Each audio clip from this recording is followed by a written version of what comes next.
Secretary of State Marco Rubio, in addition to defending and advancing that, also joined with Elon Musk this weekend in a bizarre attack on our ally Poland.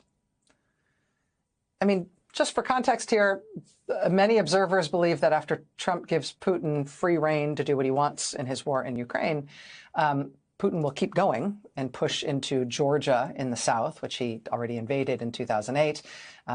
In the southwest, he's already got a big footprint in Moldova. He appears to be aggressively meddling in the government and elections of Romania already. And of course, due west of Ukraine, sharing a long land border with Ukraine, is our very close ally, Poland. This weekend, President Trump's top campaign donor, Elon Musk, tweeted insults at the foreign minister in Poland and bragged about how Ukraine would collapse without what he called my Starlink system. My Starlink system. That's his satellite internet terminals that are widely used in Ukraine and that Poland mostly pays for.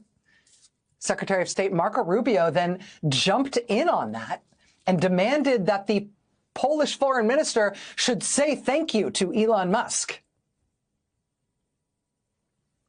You know, and there's a lot to say about this radical 180-degree shift the United States is currently making, switching sides in the world and in the war to join Russia and turn against our allies. I mean, Poland has just announced that it's now going to require every adult male in the country to undergo military training, and they are going to more than double the size of their army. And that is not because they're trying to make anybody feel impressed about their defense spending. It's because they're expecting to soon be at war with Russia because they're expecting Russia to invade them. France has announced that now that the United States no longer appears to be allied with Europe, and it has been our nuclear umbrella that has been seen as the primary nuclear defense of Europe, President Emmanuel Macron of France is now saying that since the United States no longer appears to be allied with Europe, it may have to be France that posts its nuclear weapons as protection all over Europe now.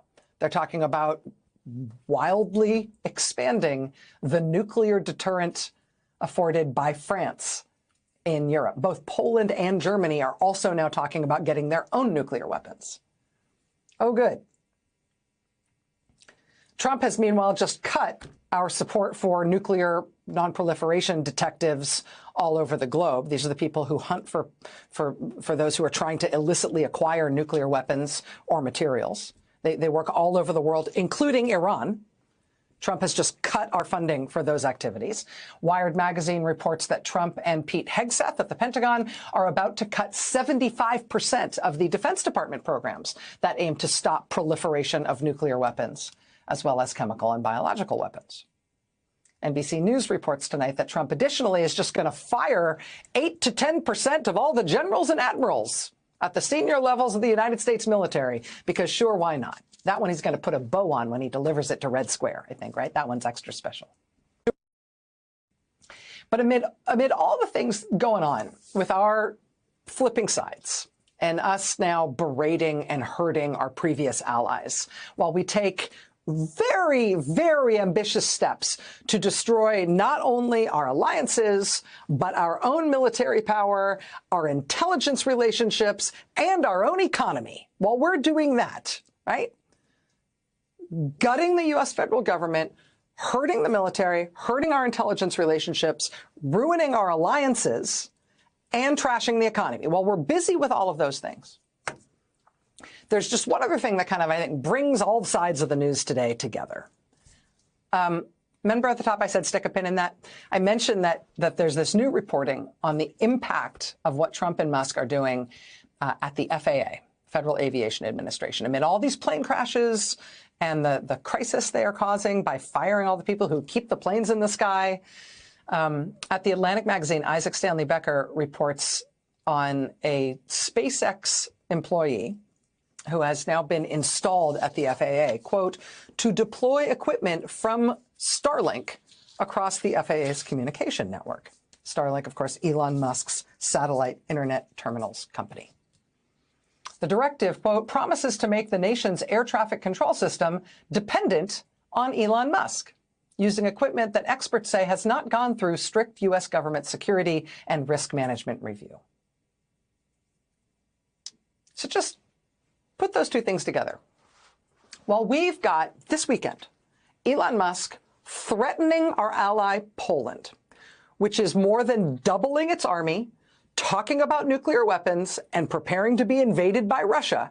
We've got Elon Musk threatening them, saying, you know, my Starlink system, my system, is what is determining the course of the war right now. So be quiet, small man.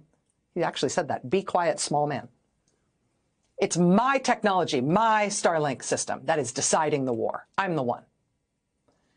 And while we've got Musk behaving that way against one of our allies when it comes to Starlink, we apparently are simultaneously giving over all U.S. airspace to Starlink as well by letting him take over U.S. air traffic control technology at the FAA, installing his own company in place of the companies that have been cleared by the FAA to provide that technology.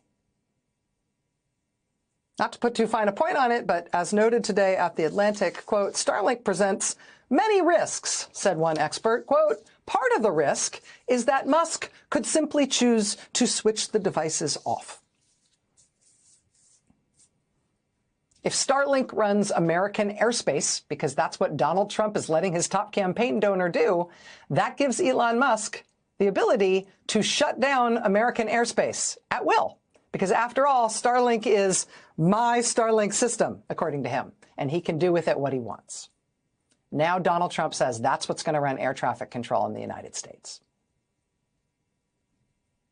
Seem like a good idea?